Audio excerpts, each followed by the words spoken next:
नमस्कार मित्रों, मैं अभी लूनी नदी के किनारे बालोतरा में खड़ा हूँ।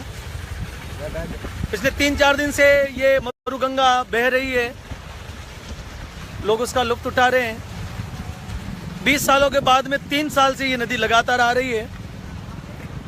मैं 2-3 दिन से इस नदी को देख रहा हूँ और यहाँ पर किनारे पे आके एक बात को सोच रहा हूँ जो पिछले 15 सालों से मेरे दिमाग में नियमित रूप से चल रही है कि नदी का पानी आकर और बह के समुद्र में चला जाता है और इसके किनारों पर रहने वाले लोग इस पानी के लिए तरसते हैं। हमारे यहाँ के जनप्रतिनिधि जो नियमित काम है, सड़क इत्यादि के जो काम है उनके ऊपर तो विशेष रूप से मूलभूत जो काम है उनके ऊपर ध्यान देते हैं, लेकिन मुझे लगता है कि कोई भी जनप्रतिनिधि रचनात्मक कार्यों के प्रति संवेदनशील नहीं है। मुझे लगता है कि यदि इस नदी पर 2-3 टुकड़ों में कहीं छोटे छोटे एनीकट बनाए जाए तो शायद आने वाले समय में आसपास के इलाकों में बहुत खुशहाली आएगी। नदी का पानी बह के व्यर्थ चला जाता है और इस व्यर्थ पानी को रोकने का कोई भी प्रबंधन शायद आज तक के किसी भी जनप्रतिनिधि ने इसके बारे में न तो सोचा होगा। मेरा ये निजी विचार हर समय रहता है कि इस प्रकार में जो नदी में पानी आकर चला जाता है और वो जनता के किसी भी काम नहीं आता। 15-20 साल में भी एक बार नदी आए, यदि 10 साल में भी एक बार नदी आए और उसके पानी को रोक दिया जाए। लूनी नदी बहुत लंबी है और गोविंदगढ़ से प्रारंभ होकर ठेठ कच्छ की खाड़ी तक ये गिरती है। इसमें कहीं पर बहुत चौड़ी है, कहीं पतली है, कहीं गहरी है। श्रीनगर के आसपास ये नदी बहुत संकड़ी और बहुत गहरी है।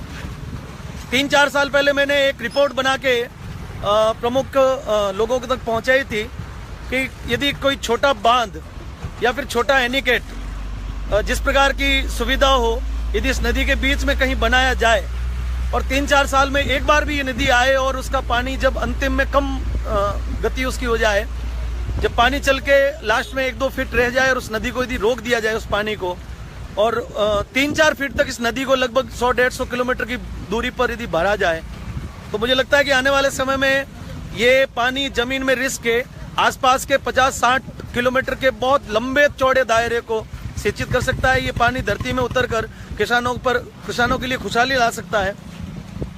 मैं स्थानीय विधायक जी और हमारे यहाँ के मंत्री जी अमराराम जी के चौधरी जी के ध्यान में ये बात निश्चित रूप से दिलवाना चाहता हूँ कि आप विधानसभा में इस प्रकार का कोई प्रस्ताव पारित करें, प्रस्ताव को दें। सरकार करोड़ों रुपए ऐसी योजनाओं पर खर्च करती है जिन योजनाओं को कई बार कोई अर्थ नहीं निकलता, योजनाएं फेल हो जाती। करोड़ों रुपए, अरबों रुपए सरकार की ऐसी कई योजनाएं मैंने देखी है जिसपे करोड़ों रुपए लगे और सारी योजनाएं फेल हुई। मैं तो ये कहता हूं कि फेल समझकर भी ये सफल नहीं होगी, ऐसा समझकर भी यदि सरकार इस प्रकार के कार्य में कदम बढ़ाए तो आने वाले समय में ये जनता उस जनप्रतिनिधि के भी गुण गाएगी और इस सरकार के भी गुण गाएगी। विशेष ऐसे भूवैज्ञानिकों की सलाह पर, इंजीनियर्स लोगों की सलाह पर कि इसका क्या हो सकता है, आने वाले समय में ये एनीकट किस प्रकार से बनकर तैयार हो सकते हैं। छोटा बांध भी बन सकता है जिसके जरूरत पड़ने पर उसके गेट खुल जाएं, अन्यथा जब जल स्तर ज्यादा हो तो वो बह के चला जाए। लेकिन अंतिम में जब 2-3 फीट पानी रहे तो उस पानी को रोकने की समुचित व्यवस्था राजस्थान सरकार को करनी चाहिए ताकि आने वाले समय में ये पूरा क्षेत्र हरा भरा हो जाए। और यदि ग्रीनरी हुई तो बारिश का जो रिसाइकलिंग का जो दौर है, क्योंकि जहाँ पर ग्रीनरी होती है वहाँ पर बारिश भी अधिक होती है। और ये मेरा निजी विचार भी हो सकता है, मुझे लगता है कि कई लोग इस बात से असहमत हो सकते हैं, लेकिन इस बात को यदि उचित मापदंड पर वैज्ञानिक लोगों के साथ में बैठकर, इंजीनियर्स लोगों के साथ में बैठकर इसकी चर्चा की जाए तो शायद ये आने वाले समय में एक बहुत जबरदस्त ऐतिहासिक कदम होगा।